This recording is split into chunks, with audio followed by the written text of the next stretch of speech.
Welcome to No Direction Beyond, your Starfinder news, reviews, and interviews podcast. I'm Alexander Agunas, the Everyman Gamer, and I'm joined today by the two most intrepid Starfinders in the entire galaxy.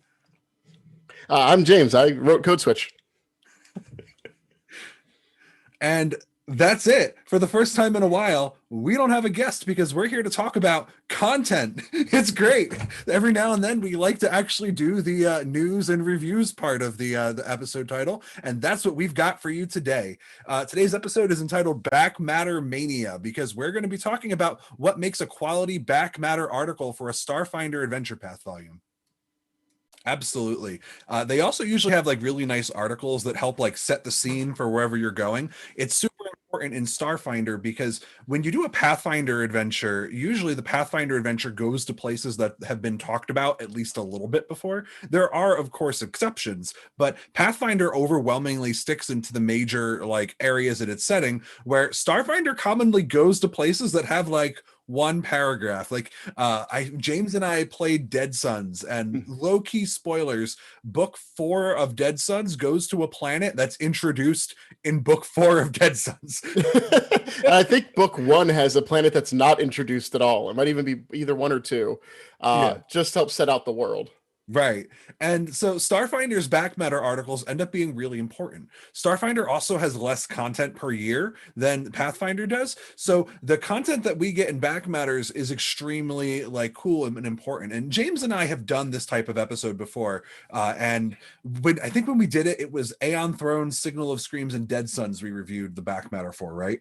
Does that sound right to you? I think so, yeah. Yeah, so there have been a lot of new adventure paths that have come out since the last time that we had it budgeted into our schedule to do a Backmatter episode.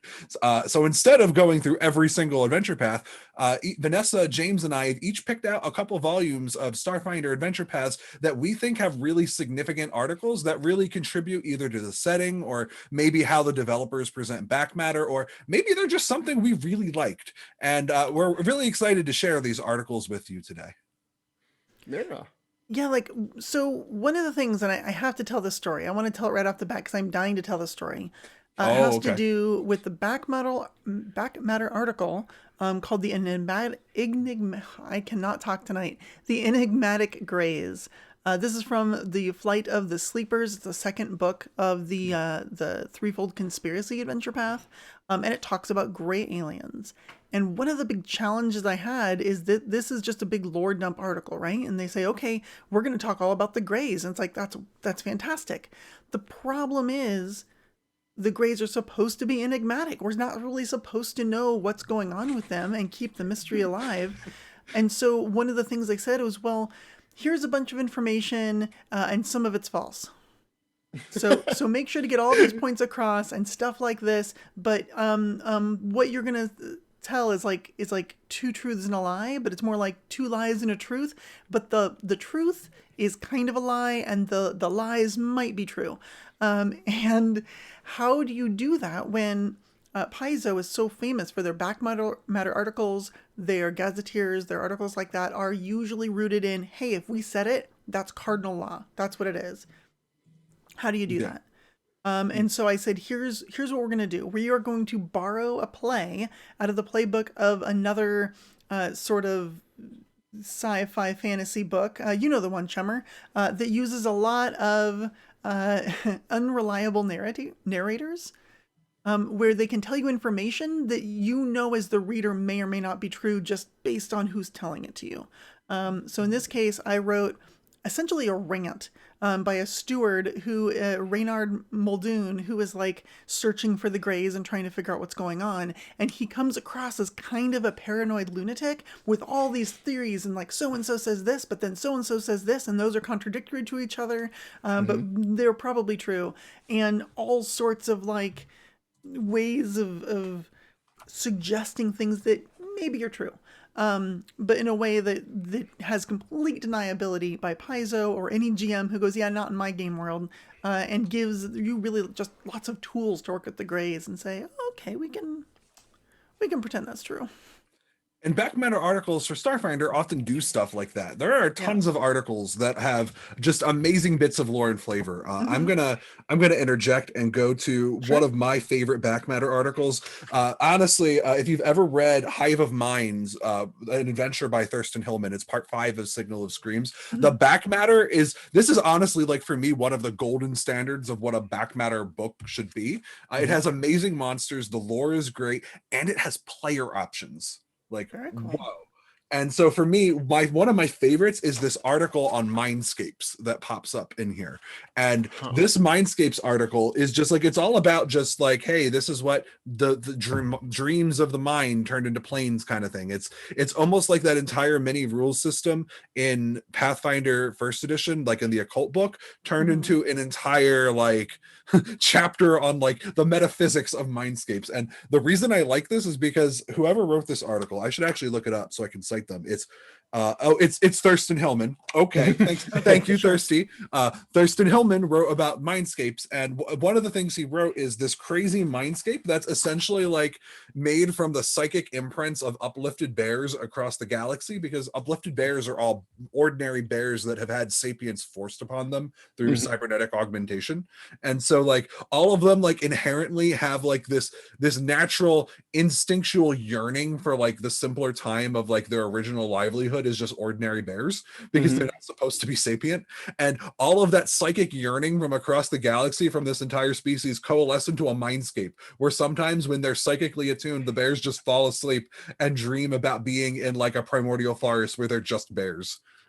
I like this is someplace you can go to. It's so like 40K in a way. It is. Oh, it's amazing. 40K totally is that your dreams become your reality if you wish hard enough.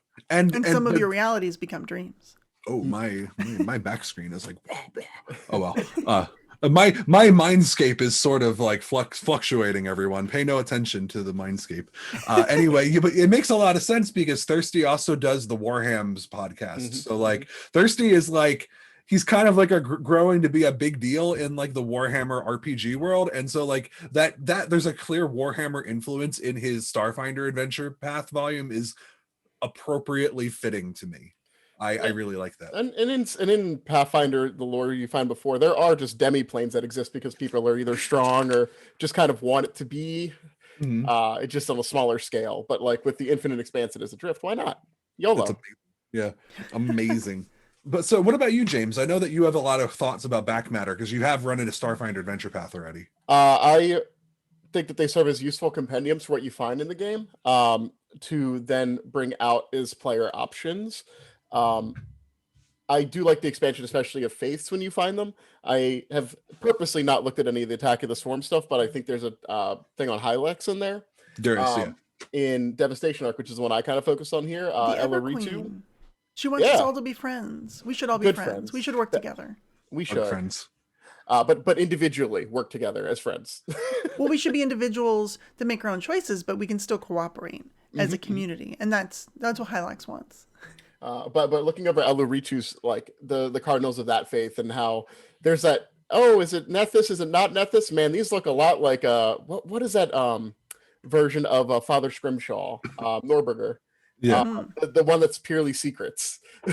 Like a lot of influence of that. Like it's a very open-ended faith, or at least idea of faith that they put in there. And there's like a 5-page write-up on it, so it's super interesting because there's not enough on deities, I think, in Starfinder yet. It really isn't. But you know what? I don't know if you've heard. Apparently, Galactic Magic that's coming out later this year has several write-ups for like all of the Starfinder deities.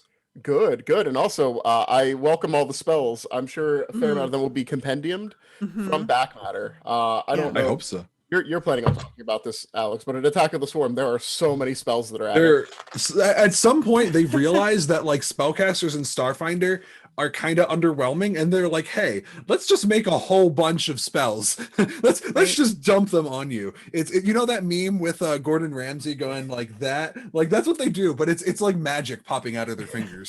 And like, so not all of the spells I want to talk about are in this one book, but Hive of Minds has literally an entire section on psychic magic because it's about mindscapes. That section is written by Hilary Moon Murphy, who is awesome if you've never gotten to meet her.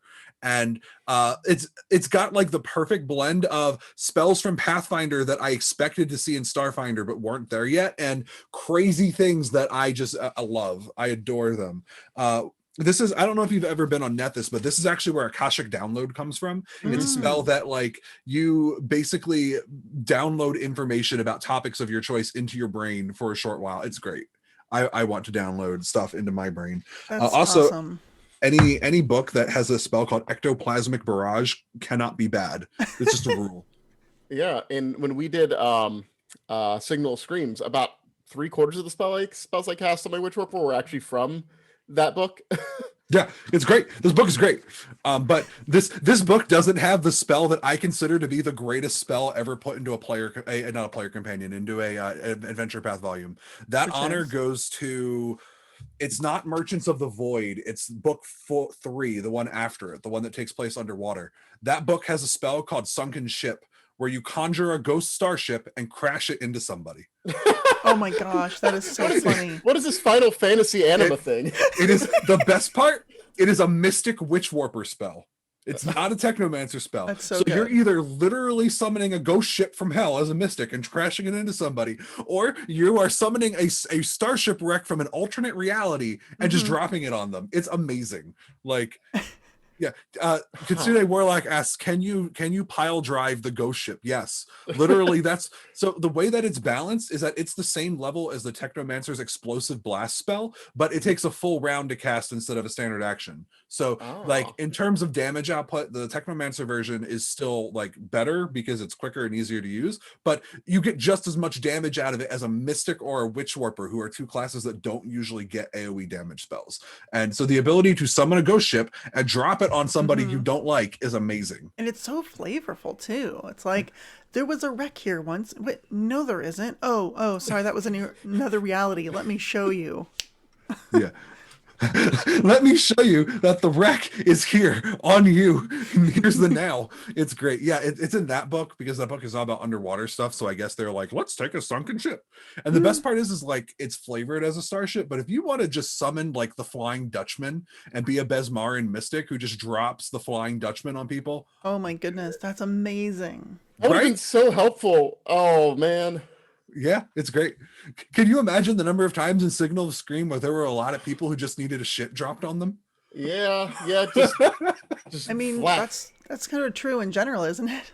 Yes. God, There are a lot of people that just need a ship dropped right on them. One thing we've learned, Vanessa and I have learned about Fly Free or Die, is that it has a lot of Shobahads that need starships dropped on them.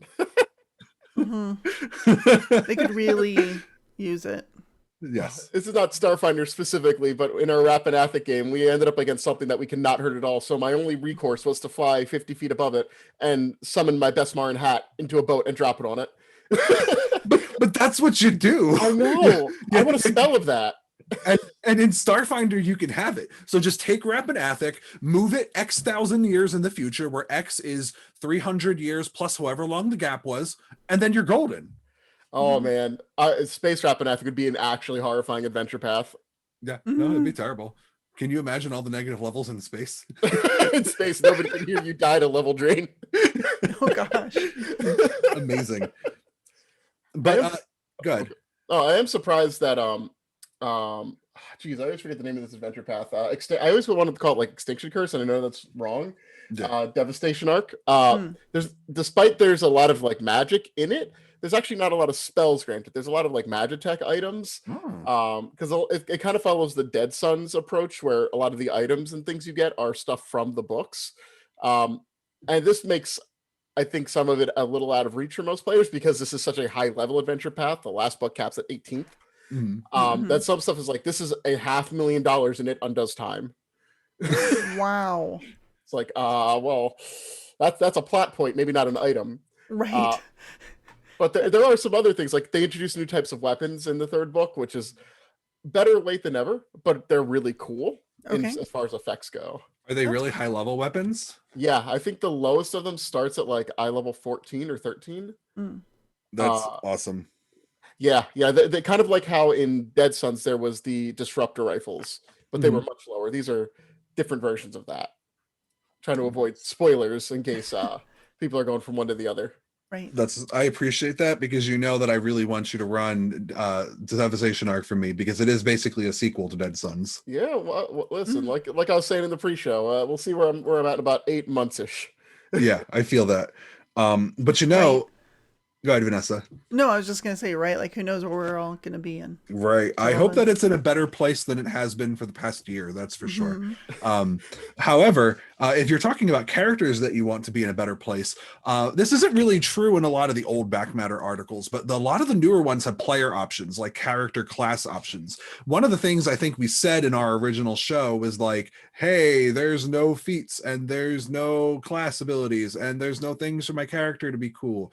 And, like, it was a little bit of annoying, to at least to me personally, because back when Starfinder was originally pitched, the sales pitch that we got was, oh yeah, we're going to put a lot of this like player companion style content into the adventure path volumes. That's like what we did back in Rise of the Rune Lords and yada yada yada. And then like Dead Suns came out and it was all like, here's new starship sizes that the enemies will use, but you won't be using them. Here's some new weapons that the enemies will use. Loot them off their corpses.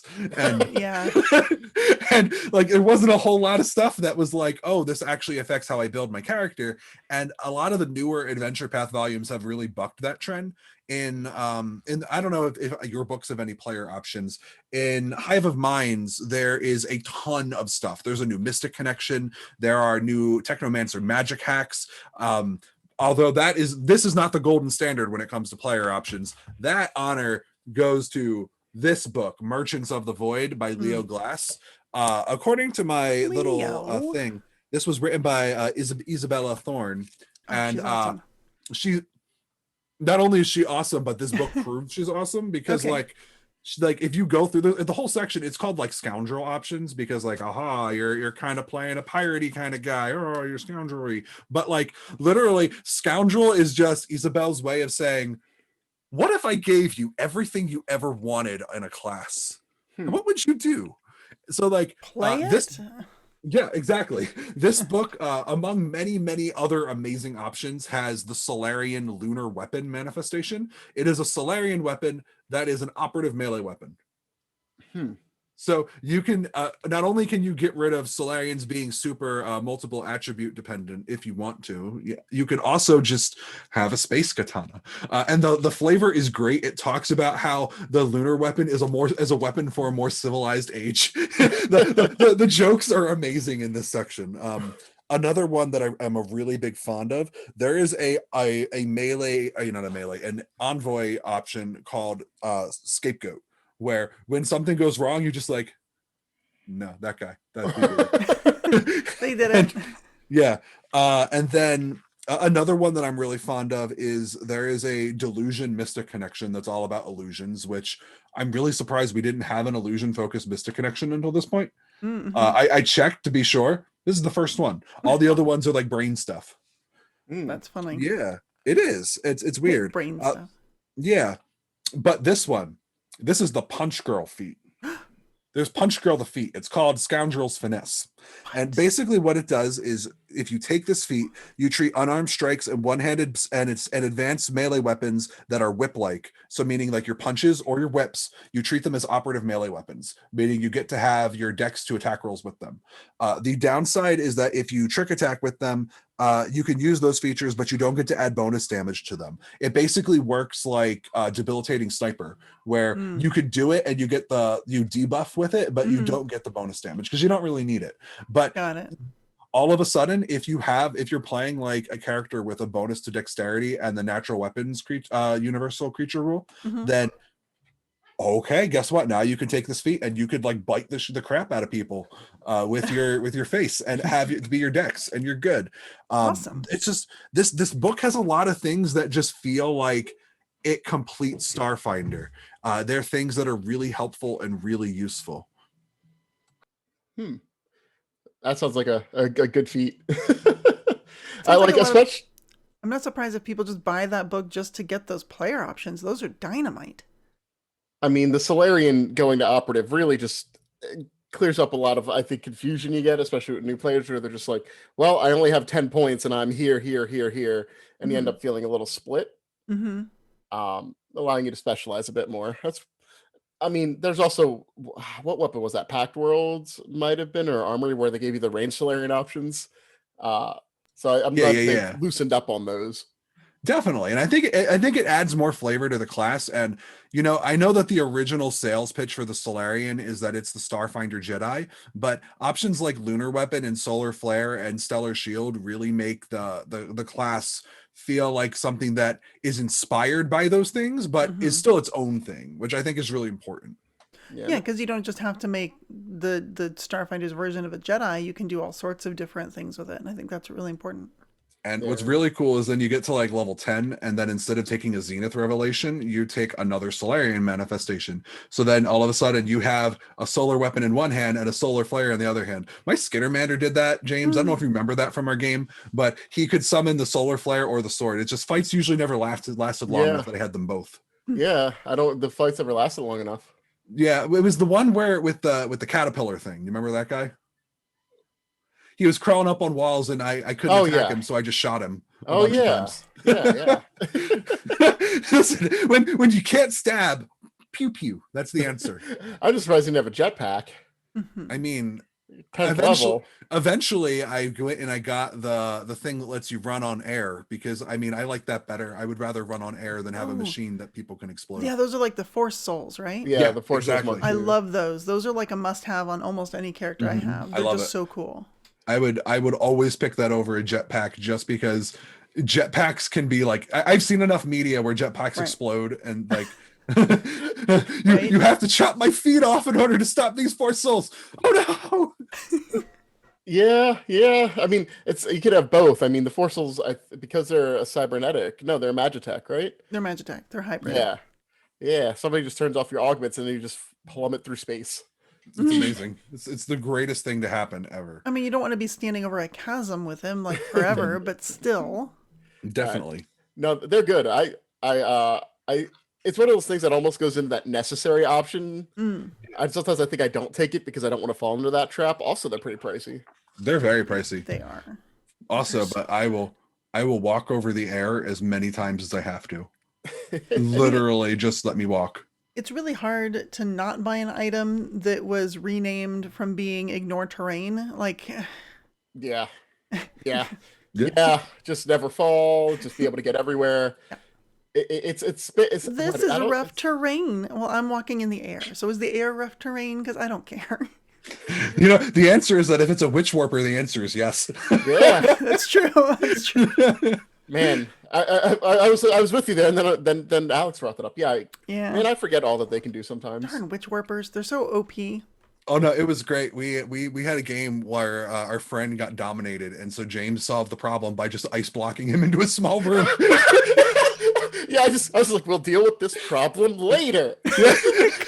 Action economy, save us. It was great because, like, I don't know if it was ever a secret, James, or if I just never asked you, but I assumed that James was a soldier with the Fenric Adept archetype for literally the entire game up until this book. And then, like, he used Infinite Worlds for the first time in the campaign. I was like, you have a Witch Warper level? And he's like, dog, all my levels are Witch Warper levels.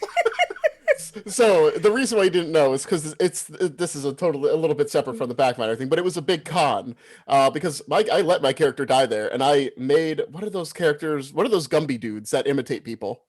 My backup character, the character that I had after that was an Astrozone who just took my previous character's identity, and he was a Witch Warper. Wait. So you're saying that character? When did I died at near like at the end of book 1? Oh my God, we didn't raise you. No, you did. My character didn't let that happen. Oh my God, I never even thought that. Yeah, our GM specifically made an effort about the body going away and then coming back outside of your lines of sight. Oh my God, I missed that. Wow, that was really good. I never caught it. No, I just played somebody playing myself.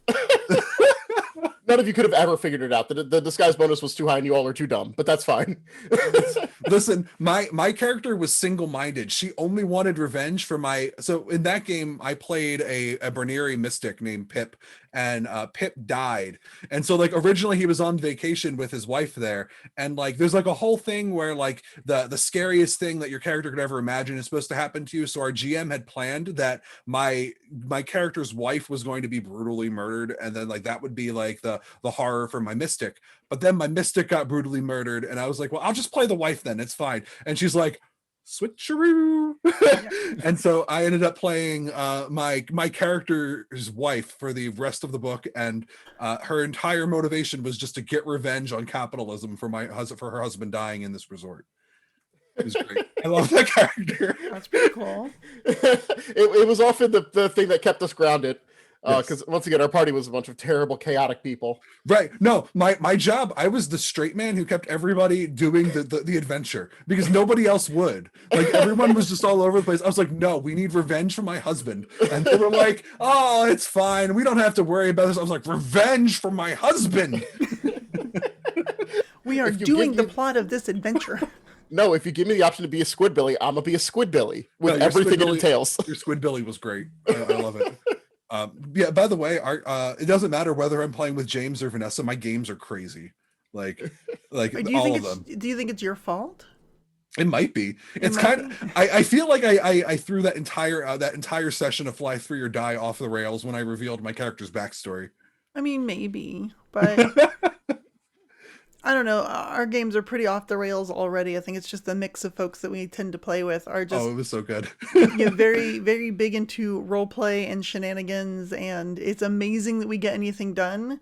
But I'm not surprised that the pacing is often screw around for a long time, and then all of a sudden go, "Oh yeah, the plot," and then like zoom through it in about an hour. Yeah. Well, Efficiency. we did that in the last one where like we spent like 2 hours trying to like we spent an entire session preparing for the heist and then getting tangled in complications for a heist. And Right. then when we finally went to the place we were heisting, we literally zoomed through it in like an hour after everything went wrong. Like, so our plan to get into the heist building went great, but then I shot for the sun and my wings melted. Like that is the no spoiler story. I shot for the sun. I tried a computer's check DC that I didn't know that was way too high, and my wings melted. And, Yeah. It really makes you appreciate a producer, you know? Well, I know mean, that. good. I know that what we were talking about, the Solarian with the lunar manifestation. Yeah. I am definitely going to give that a shot next chance I get. So if poor it. Yava dies somehow, lunar Solarian, that's what you got to look forward to. Oh, it's really fun. Teenage Wasteland, one of Justin is talking about it in chat right now. One of our players is a lunar Solarian, and it's really pretty. Damage is definitely lower than a strength-based Solarian, but Sure. you make up for it by having a dex score. Yeah, by having Yeah. actual armor. Damage is as damage does. Yep, that is true. And the things that are doing damage to you, of course, are monsters, and all of these books have monsters. Oh my goodness, and such great ones too. Yeah. Do you have any favorite? I mean, yours are probably really cool, James. I mean, the book's all high-level adventures, right? They're death monsters. So there's one that I think is super cool, and I don't know if it's a spoiler to talk about it based on there. That's kind of what I'm worried about, because I haven't read through the AP yet. But there's a type of undead that is completely different than what you'd expect, and it is actually not evil, Ooh, which I That thought was sounds super cool. interesting. that is very cool. It has to do with dying and dying with a reverence for nature. That's fascinating. That sounds really neat. The Threefold Conspiracy has just a lot of weird stuff, like a lot of aberrations, or even like I'm looking at a plant right now called a lymph, that was from the second book from Flight of the Sleepers, and it's a plant, but it's like a big spiky, gross looking plant, and, replicant ooze, all sorts of aberrations. If there's something that you want that's kind of gross and weird, this is the AP to take a look at the Backmatter for, because let me tell you, when you go up against a troll polyp, your life will never be the same. Troll polyp. I love that as a word, as a sentence, as a concept. It's a mass of tissue with predatory awareness. It's like the Greys messed with troll biology and created this thing, this troll DNA massive thing. Regeneration gone wrong, certainly. This like Ooze-like creature. troll cancer ooze. Yeah, it's like a troll cancer ooze. It's a small aberration with the giant subtype, just for irony. Ooh. You know, I think Starfinder does this more than I think Pathfinder and other games, is the use of just aberration as a type of creature. Like, Mhm. I feel like actually if there was a favored bonus for aberrations, it would actually matter here. Mm. Mm. Because be a I'm really always good so one. tempted. Like, yeah, I'm gonna really down an Odiug and then never see an aberration again. Right. That's true. Like they tend to be like weird. It's like Odiugs and Gugs are the only ones you see frequently in Pathfinder. No, Gugs are monstrous humanoids, aren't they? I think Uh so. But you also have like gibbering mouthers are pretty popular. But yeah, there's that like certain level where you see a decent number of them and then they just sort of disappear. So Mhm. unless you're playing Adventure Path that focuses on aberrations, uh like strange Aeons even doesn't have as many as you'd imagine. Yeah, it really yeah. doesn't. As honestly, like, and that's kind of what was weird to me about book 6. Book 6 is overwhelmingly undead. Like Hmm. it features a lot of Langools, and I'm like, I mean, there was the one fight in the amazing setting. No, we're not talking about that because it's amazing. It's like Hmm. a set piece encounter, but that one is against an aberration. I James, actually, James yeah. knows I get really excited and then I spoil things. He's like, no, you can't spoil that scene. You're not allowed to. I need to protect people here, okay? Strange Aeons is an amazing adventure path. There might be some slow parts, but when you get to the end, you'll know you've gotten there. Yes, Yeah. it's good. There might be some overlap with Starfinder concepts. That should be evident by that point. Yeah, And man, much earlier. I would love to see Starfinder go to that setting. Like that would be so cool. Yeah, yeah, you're kind of in the place for it now and have the ability to glance into it more than you would otherwise. Just like landing a starship thinking you're on like a normal planet for exploring, and nope, Yeah. you're in the bad place. I mean, it's like Octurne as well. Like some of the stuff is built into the setting base. Oh, Yeah. yeah. Octurne is freaky. Yeah. Yeah. So like You're it's all there. Maybe that's something that will come up later. Who knows? I mean, it's an untapped well. Indeed. Yeah, it's all Octurne is almost like if you land there, it's like landing on a giant egg and fighting all of the bacteria and stuff that lives and grows on the outside of this egg.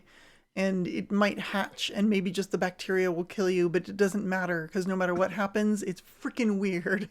Yeah, We were the virus the whole time. we were. We definitely were.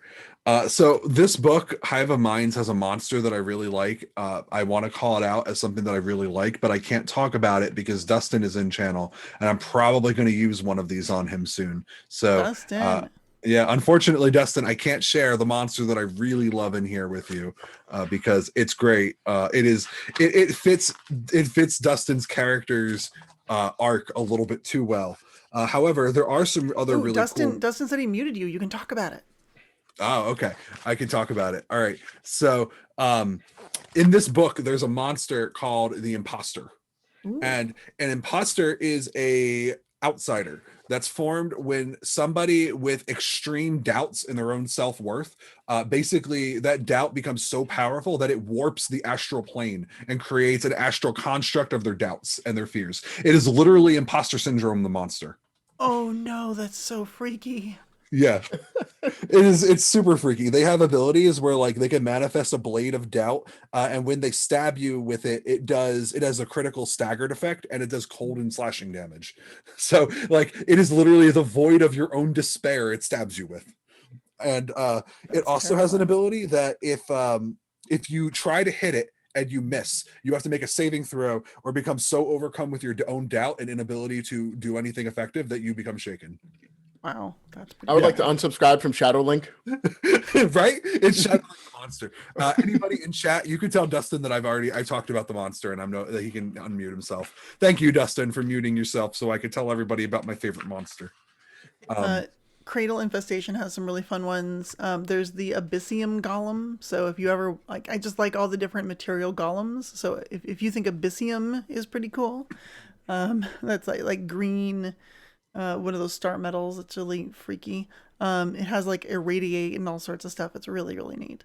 Um, There's also there's flying viper eels. There's a CR10 monster. It's an animal swarm of tiny animals that are literally flying viper eels. And I remember I actually wrote this entry because I wanted to include it in the adventure path, because when I was reading about like Bethesda and stuff, there was some throwaway line somewhere about, oh yeah, and the flying viper eels, and I was like, the the what? You're like, you're like, Why aren't we doing anything about these? you're like, you're like Tondro. I can put this in the adventure, right? Oh, I just did. Why? I just threw it in there. Because I'm like, these things are the flying whats. So I threw them in there, and there's fantastic art of the little pink and blue boys just like flying around being eels. Gonna kill you. Just being mean. Because they're 10th level, so they might as well just murder you. I'm like, Oh yep, God. that's Berthetta. That's great. What do you think the CR of an individual viper eel is? I think I was trying to make it like two. I think in an early draft of this, and I may have pulled it for word count, or it may have gotten developed out. I'm not sure, and that's fine. I tried to put in like the eel version of the squawks, like, oh no, you can have a flying viper eel pet. And it's like, a low level and blah blah blah, and it can be your friend. Okay, so like half a quarter. Okay. Yeah, Oh. Amazing. it's fun. I'm not sure if I want a flying viper eel friend though. I got to think about that. Could be so I know that cute. I know that Dustin will try to make anything his friend at least once. They can like wrap around your forearm or something, like coil around it and just be all, I love you, and then like fly off and eat something.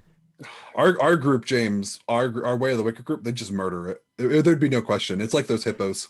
What? Well, yeah. Well, those hippos are actually terrifying. They're brachiation hippos. They somehow use their front hooves and mouths to swing from the trees. Yeah, they're arboreal hippos.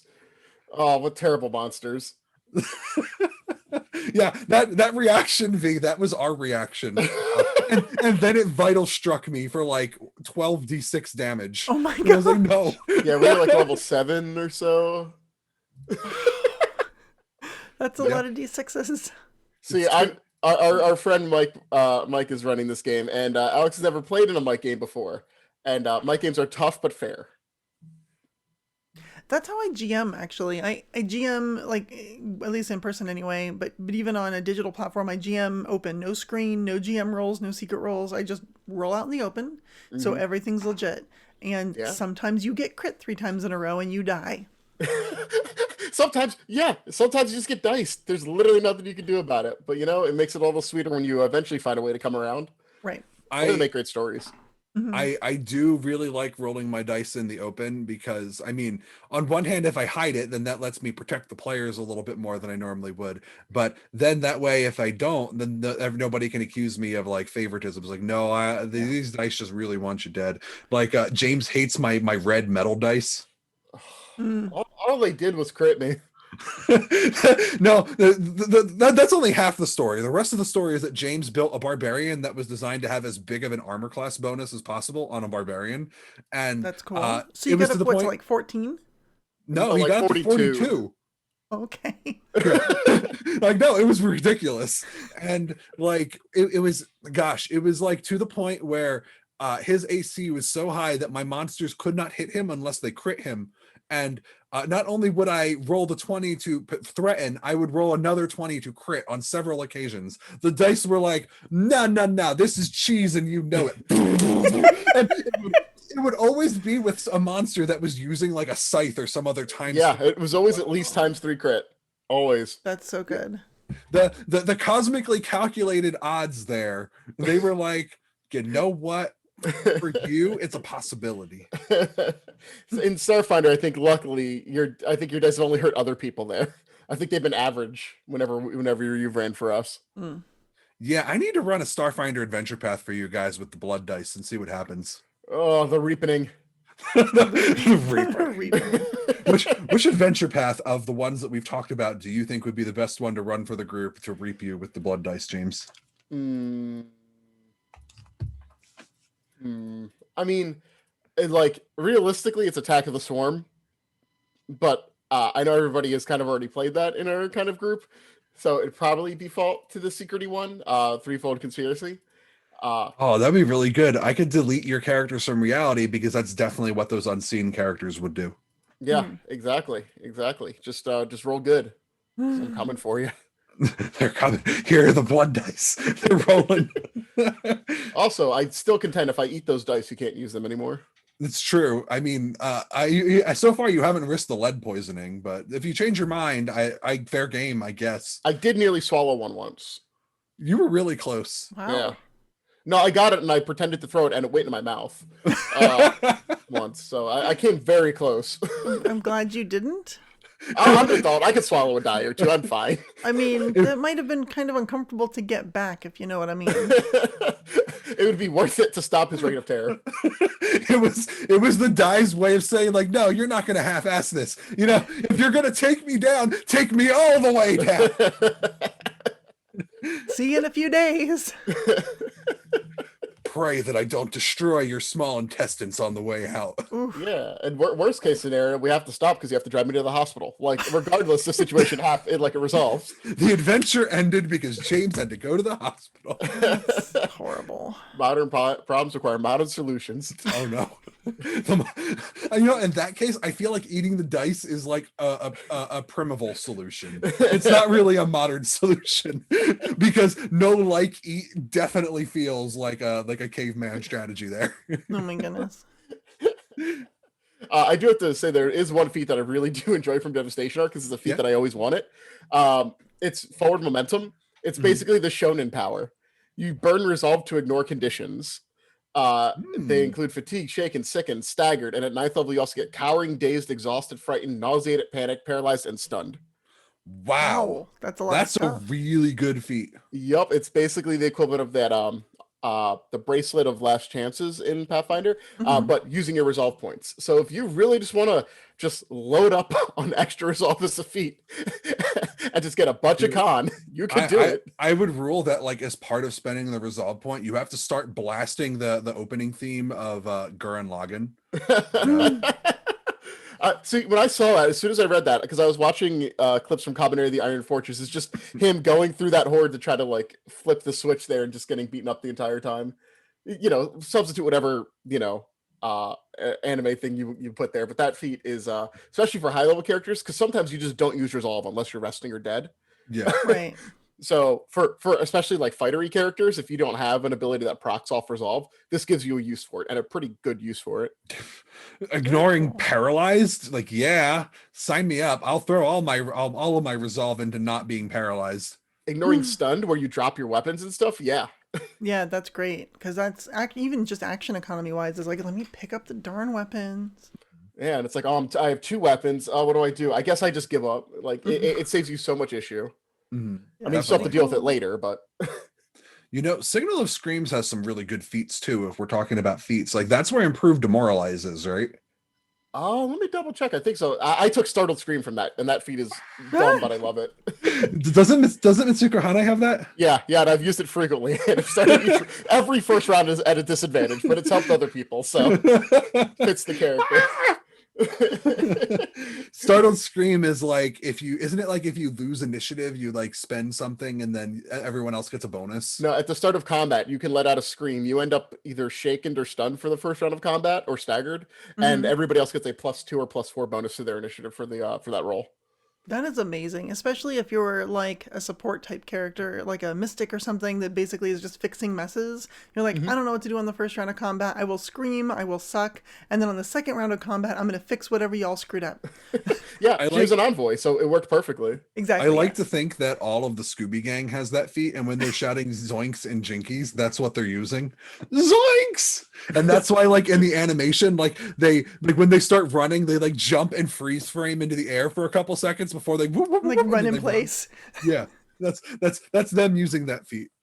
Okay. Oh no! Now Yoko's gonna scream every combat thing. Thanks, Yeah. James. So here it is. So it gets rid of the flat-footed condition. It gives them a +1 bonus on initiative, but it tends to make you're shaken until the end of your next turn, and also it implies that maybe things shoot you first. Right. No, don't tell that to Dustin. His character loves self-sacrifice. He's gonna want me to shoot him first every time. Oh, but isn't there that feat, that parlay feat, whatever the heck it is? Yeah, there's something like that. Yeah, that's in there too. Just abuse the combat banter part of Starfinder. Oh my gosh. Combat banter is the best. One thing I did want to give a quick shout out to, and it's a little bit of a humble brag, but the Paizo blog has been doing a lot of no prep characters, no prep encounters for Pathfinder and Starfinder. And there's a lot of Backmatter type material, things that you might get there, even if it's an NPC or a creature. The one that I'm honestly very proud of, that I was honored to write recently, is a no prep character, and it's just called the Pet Revitalization Project. And it talks about making silicone mummies out of your pets, including like a mummified Squawks. That reaction from James, that was good. This is why Starfinder's a great game. Yeah, totally. I like, it's amazing. Like the setting is great. Like where else would you have making silicone mummies out of your pets? Like, well, and the whole thing is written as like a sales pitch from this Eoxian company that's like, we really want to get you back with your pet, so we're going to help you revitalize it. The Pet Revitalization Project would like to help return your best friend back to your side. And it's like these Eoxians that are like, it's fine. It's and I was really careful not to mention dead, alive, or undead at all in the entire sales pitch. Like, no, it's gone, but we're going to revitalize it. We're going to make it better than it was. It's stronger. It'll be with you forever. It'll be great. That's really funny because I wrote the spell for Starfinder that heals the undead, and it's called Necromantic Revitalization. Oh, there you go. so it's not a strong tie to the undead, but it still feels like sales pitch. This is a word that mystics use. Let's do this. No.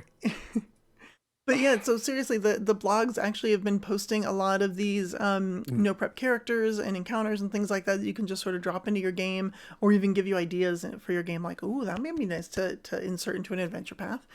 So definitely check that out. It's like free Backmatter. Mm-hmm. Yeah, and I did actually recently see on the Starfinder Facebook group about people going, oh, we need an NPC codex and stuff like that. And it's like, yeah, that'd be helpful, but here's something.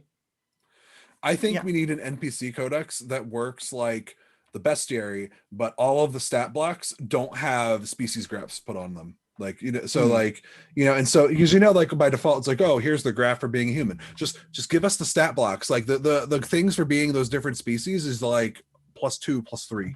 Like it's a couple bonuses. Yeah, just give us the base and then let me put whatever I want on them. And like maybe you could have a sample like with like a block that says this one is a human. Her name is Humi. Or like maybe like the sidebars could have this is like a type of equipment that this person uses. It could be really cool. And I agree that like sometimes you open the book and you just want a cop so that you can have a bad guy that they attack, Yeah, more art of playable races would be great. Yeah, that would be cool. I need some Bantred that are wearing equipment, please. So Devastation Arc has that. What? There's actually Bantred. Yeah, there's Bantred racial feats as well in the first book. Do they have the Swoltred? I'm not sure. I'm not sure if I'm the Bantred. It's a Bantred that's taken like the species graft from 3, so that it has the early stage Barathu's ability to adapt itself, and so it can grow big muscle arms like Jellyfist. I'm not sure. I don't remember that art. I don't think it exists. I think I'm just being a troll now. Okay. Station takes place around Berthetta, so there's a lot of Barathu art that is like them wearing equipment. There's some early stage Barathu like battle armor that you can get. So that's really good because like it's one of the things that I don't know if I would go so far to say problematic, but it's glaring in like Alien Archive 1, where like they introduce Skittermanders and all the Skittermanders aren't wearing clothes, despite the fact that they're like, they're members of a society. Like they live in the Veskarium. Like you're telling me the Veskarium would like be okay with them running around not wearing. I feel like there's plenty of Vesk that run around and try to force all the naked Skittermanders into little Skitter suits. And they're like, no, we're nudists. That's part of our culture. No, I mean, but like on the real though, why would you need clothes if you're wearing fur? Like you'd probably wear a bunch of like straps and stuff like that so you could carry stuff and make pockets, but like because the Vesk want them to adhere to their cultural ideals and norms. I mean, you could, and like that's the thing, but the fact that everybody wears clothes is kind of weird. There's probably bits that they'd rather keep protected and keep dirt and dust out of. That's what the fur's for. I've read an article that said the technology to modify one's body by covering it is the most basic and essential technology for determining sapience, according to this one scientific study, which of course is very biased because it comes written from a human perspective where we absolutely need those things. Right. So, Why does a dolphin care about a shirt? listen, the Moromal very much needs a shirt. How else is he going to proclaim his love for Mitsuko Hane? Right, but he doesn't need it. It's one of those like bias things that yes, you would think of it as a way to change circumstances. So you probably would have things like belts and cloaks and stuff. But like, it's weird, man. Like if you're not in your own environment, I totally get it. But like on your native environment, eh. So basically what you're saying is you'll just have like naked Skittermander with purses and messenger bags? They're not naked, they're covered in fur. and still they would have a little naked. fanny pack. They'd have a fanny pack. So do you define Fanny naked then as like bearing your skin to the environment, or is it like just not wearing, like, isn't it the opposite of clothed, or is it just mean you don't have skin, like your skin isn't touching the air? Naked is the opposite of clothed, and that the environment that you're in isn't conducive to your form. Like humans are clothed because being out in the sun all the time, no matter how dark your skin is, eventually damages it. Sure. That's fair. So how much UV we need Code Switch to come back so you can tell how much UV radiation is needed to damage a Skittermander through its fur.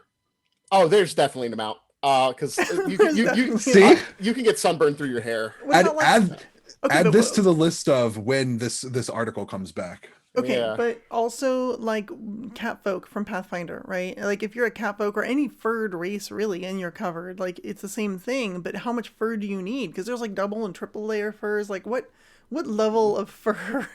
Yeah, it depends on your environment. Like you probably wouldn't need clothes in your native environment unless you really aren't adapt to it for that. But like if one of them was going super far north, they probably need an extra coat. Too cold. Because they're from like hot place, right? I don't know much about catfolk. I think on Tian Sha there are some that are from the Valamash jungle, which is like really hot and all the way to the south. And the other ones are like in Halamog, which is also south of Kava. And then the other one is on Mwangi. It's all the way to the south. Yeah, Halamog. The only person that ever played a catfolk was also that cat was also a drug addict for a significant portion of that adventure path. So I learned nothing about catfolk at that time. I mean, let's be real, that player didn't know anything about catfolk. He did not. Oh, I think I like the Patra slightly better, even though they're just catfolk.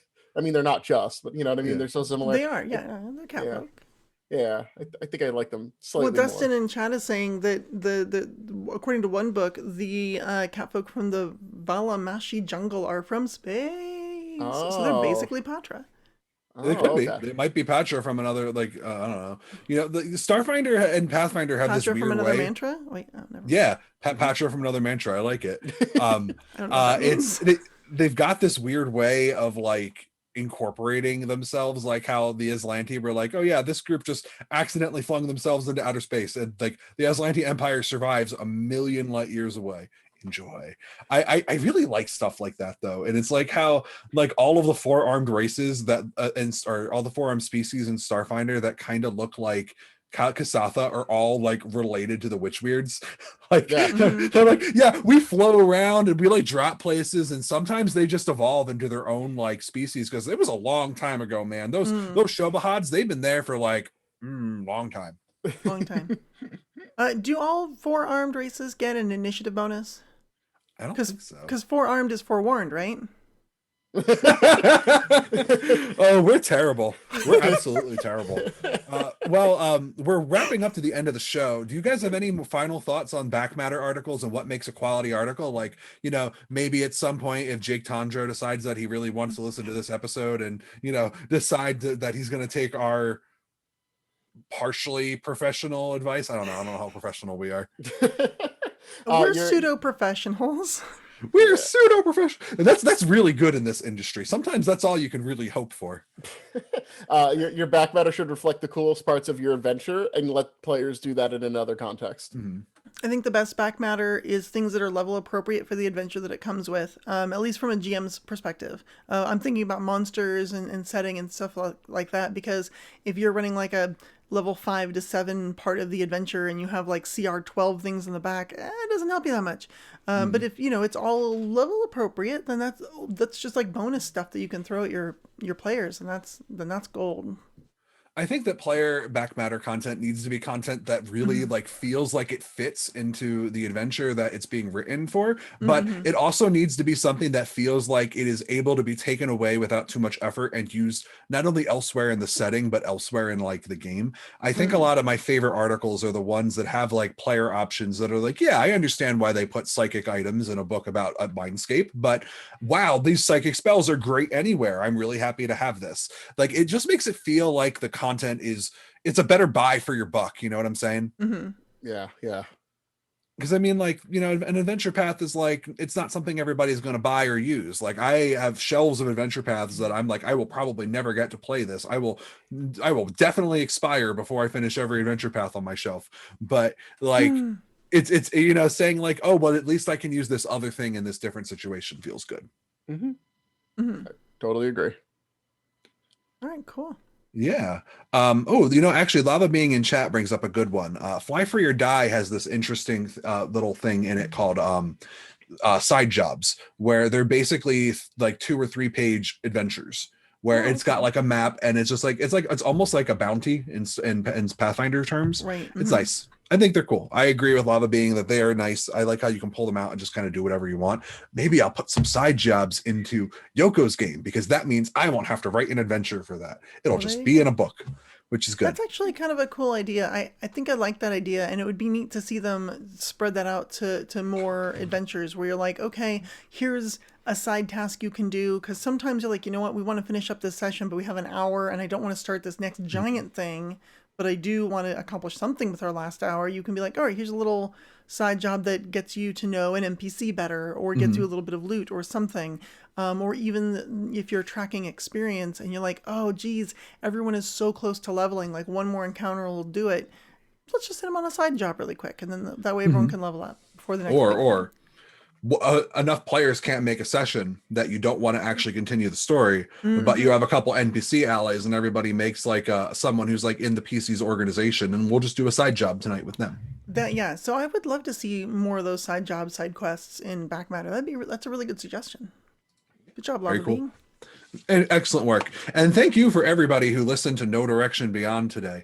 Vanessa, can you tell our audience about where they can go to find out more about No Direction if they are so inclined? Absolutely. If you enjoyed today's episode, I encourage you to go to nodirectionpodcast.com, our main website and a source for all sorts of Paizoverse news, reviews, interviews, information, including a bunch of great article content written by either folks on this podcast and folks that are part of the network for a wide variety of things. You can also see information about a bunch of our other shows at No Direction, including our flagship show, No Direction, and a litany, just an absolute litany of actual play content through various systems.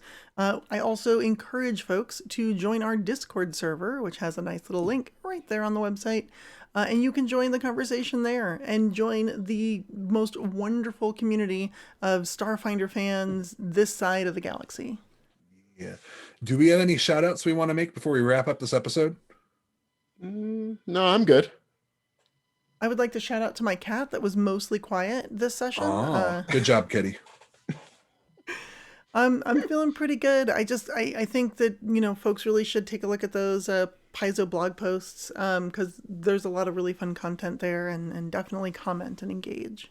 I really like Tales from the Drift, and I hope that we see more of them. I thought that there's a lot of really good ones, but man, oh man, I felt Hillary Moon Murphy's, the one with the grief counselor and the dragonkin, was amazingly well written, and I would love to see more of those. Hint, hint, nudge, nudge. Mark Moreland, if you're watching, I'd love that. And also, I wrote an article for No Direction on Starfinder this week. If you're interested, you can check it out. My article is about the operative class and about how everybody thinks that they're really strong in skills, and about how mathematically it's kind of true, and some suggestions on how you can house rule to fix it. It involves changing the skill focus feat. So please head over to No Direction and check that article out. I'd really appreciate it. All right. And but that's all for today's episode. Thank you for joining us for episode 57 of No Direction Beyond Backmatter Matters. And until next time, go beyond with no direction.